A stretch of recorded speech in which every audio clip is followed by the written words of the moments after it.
Good morning and welcome to the meditation. Let us Good start morning, Hari. our Good morning. Good morning. good morning. Yeah. Let us start our session by taking 3 deep breaths. And every time we inhale, we refresh our mind. And every time we exhale, we relax both body and mind.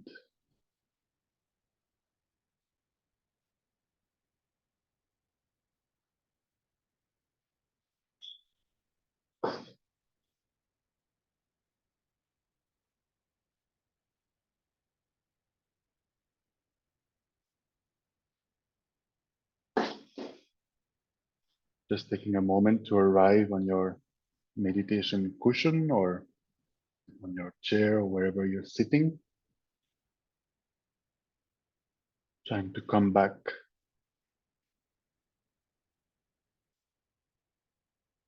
leaving your worries away and being present for this meditation. Let us look at our body posture. So the best is to sit on the floor in full lotus posture. Of course, you can also sit on a chair if it's difficult for you to sit on the floor. If you're sitting on the chair, just make sure you're not leaning against the support of the chair and not leaning forward either. Make sure your body is upright, your back is straight. If you're sitting on the floor, the best is full lotus posture with one foot on top of each leg. And that may be a little bit difficult. You can try half lotus, which is 1 foot on top of the other leg, or simply cross-legged. Don't push your body, make sure you're comfortable. You can also try Burmese style, that is with one leg in front of the other. The hands are in the concentration mudra, so you have your right hand on top of the left, the 2 thumbs are slightly touching, and this rests on your lap. The shoulders are even and relaxed. So even though your back is straight, your body is upright, you can freely move from left to right. Your body is flexible. The neck is aligned with the spine. You can very slightly tilt your head forward, but not too much. It's just in the continuation of the spine. You can place your tongue behind your upper teeth towards your upper palate. This helps to reduce the production of saliva during the meditation. And finally, we don't meditate with the eyes completely closed. We leave them slightly opened, but we don't actually pay attention to what our eyes are seeing. It is the mental consciousness that meditates. Of all these instructions, the most important is for your back to be straight, for your body to be upright. Now that we looked at our physical posture, let us take a look at our minds, and especially let us try to generate a good motivation for meditating, a good motivation for this session. So the ultimate motivation is Mahayana motivation, a motivation of the great vehicle, meaning a motivation of bodhicitta, a motivation of the awakening mind. Bodhicitta, or the awakening mind, is the wish to become fully awakened, to achieve the state of Buddhahood, to achieve the state of omniscience, in order to guide sentient beings perfectly.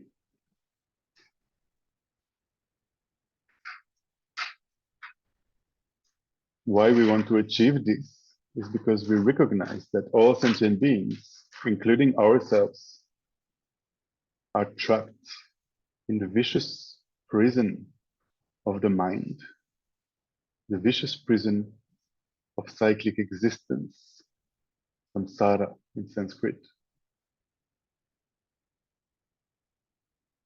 This is due to the root of all of this is self-grasping ignorance.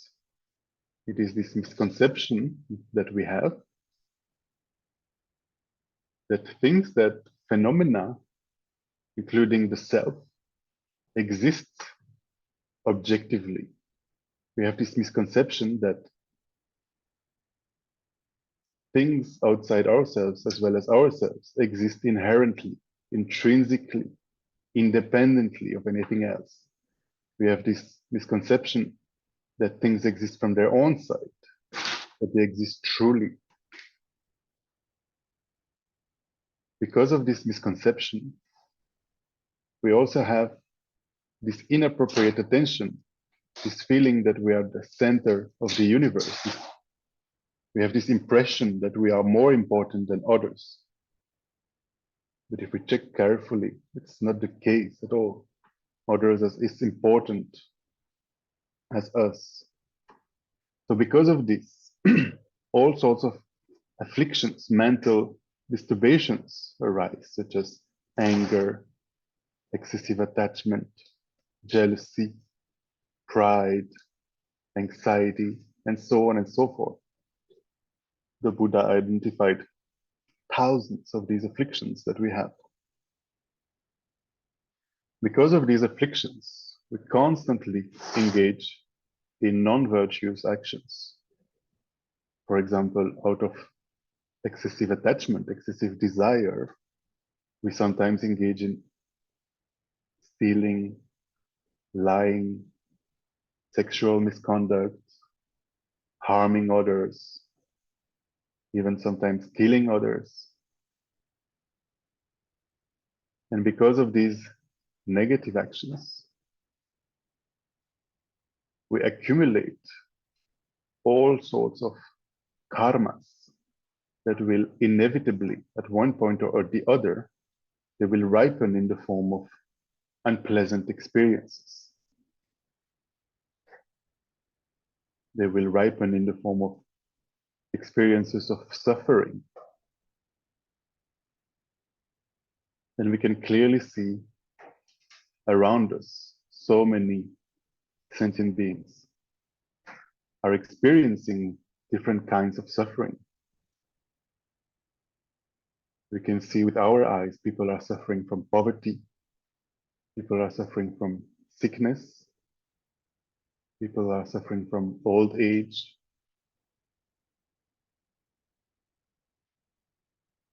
And at the present time, we can also see so many people are living in countries that are at war, such as in the Middle East, in Ukraine. Can you imagine the suffering there? We can also relate because we can see with our own eyes the suffering of animals. We can see in the wilderness how animals are living in a constant fear of being hunted by other animals. They are never relaxed.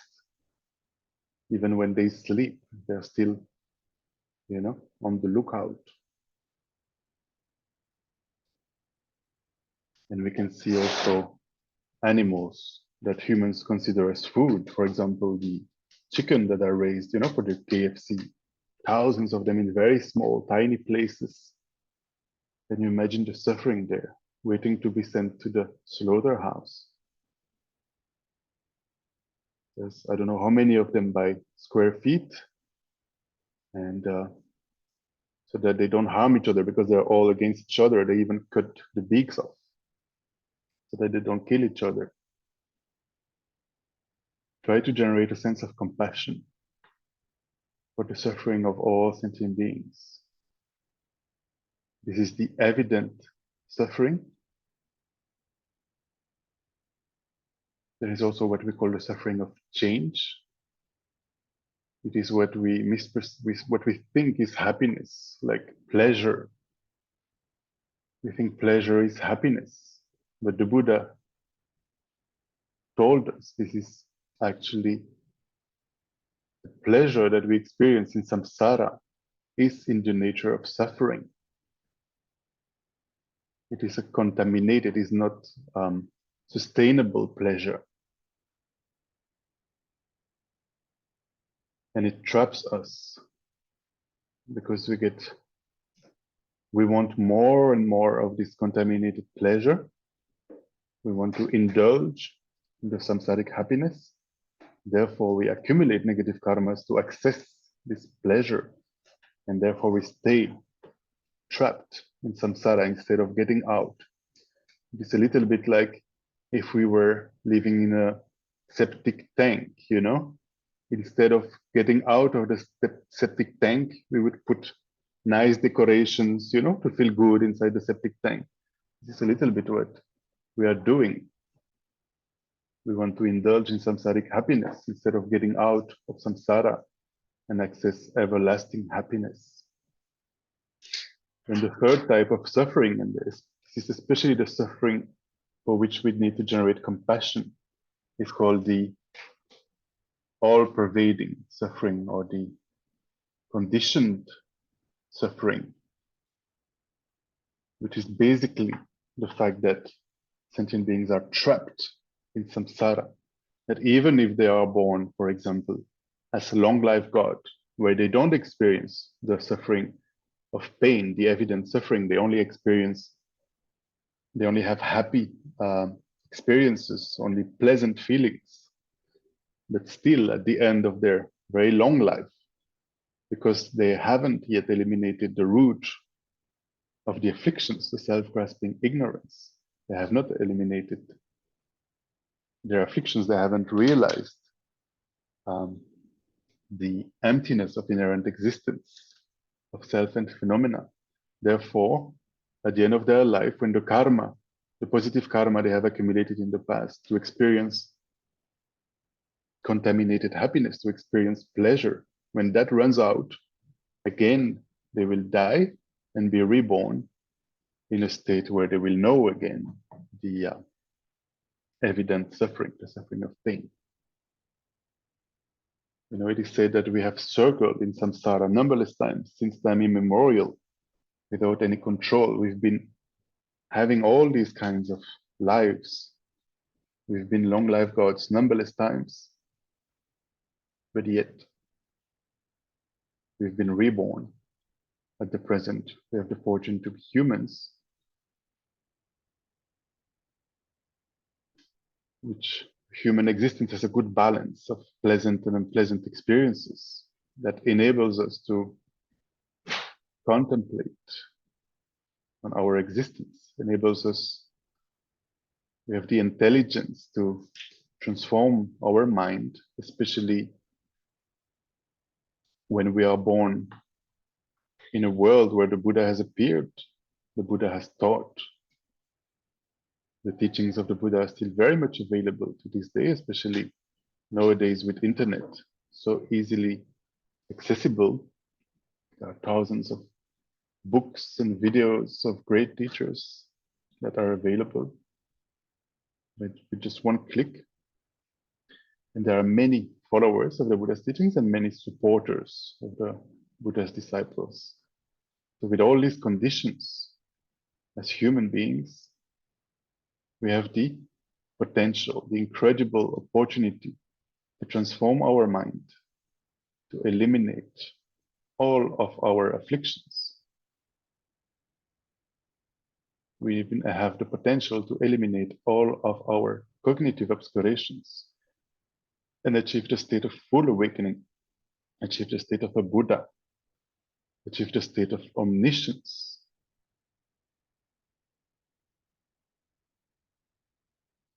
Once we have achieved that state, then we can guide sentient beings unmistakenly by knowing their past, present, and future. We achieve a state where we can guide them perfectly.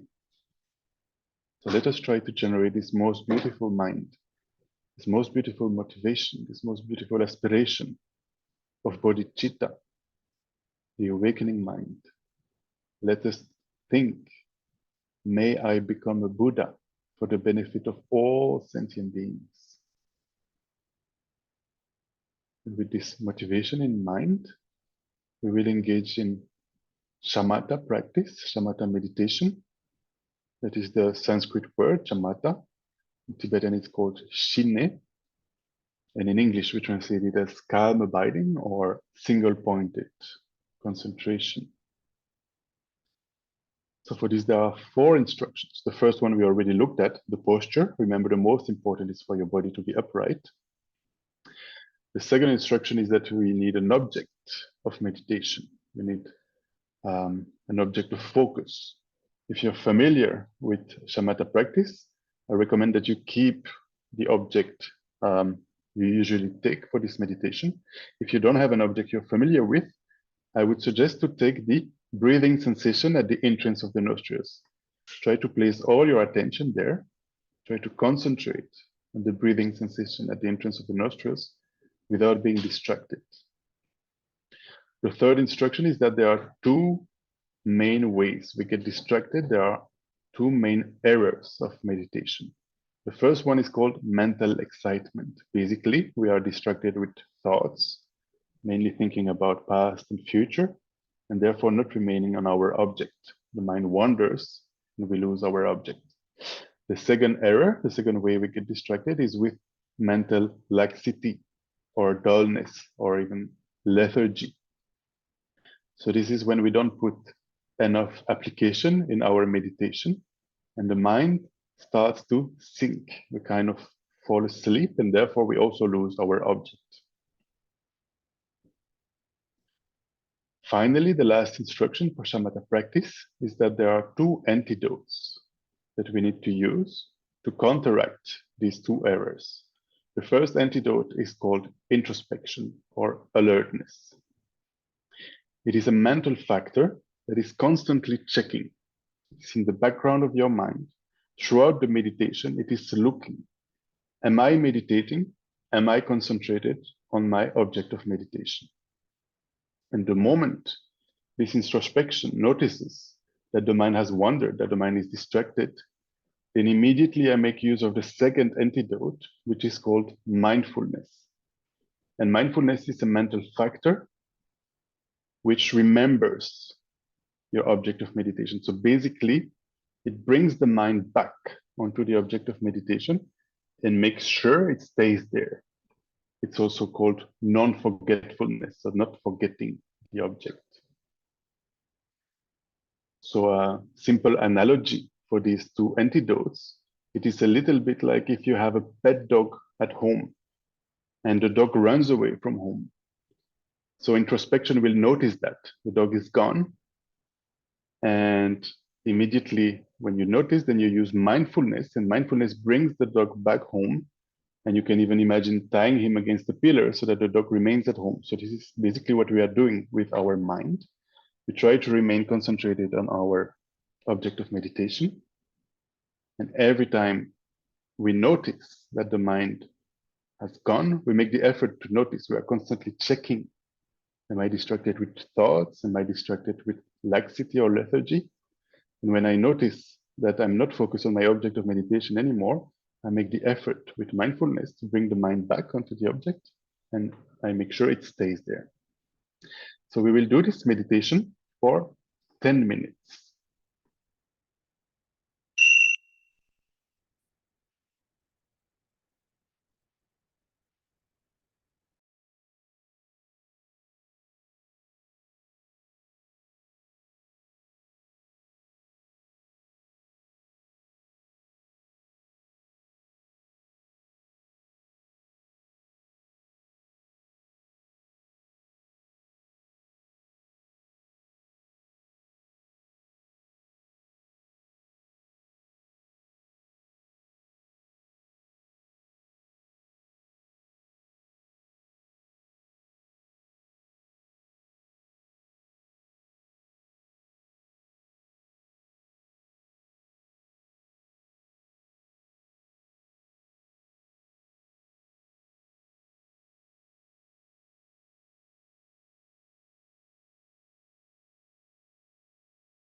Gently come out of the meditation.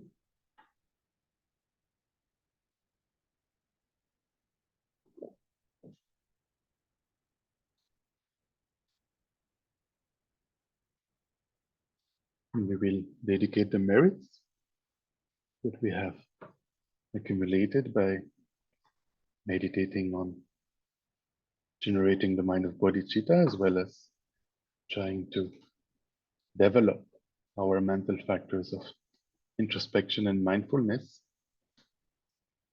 so that we may soon, very soon, achieve the state of full awakening, be able to benefit sentient beings without leaving none aside. May the precious mind of awakening that has not arisen arise and grow, and may that which has arisen not diminish but increase forevermore.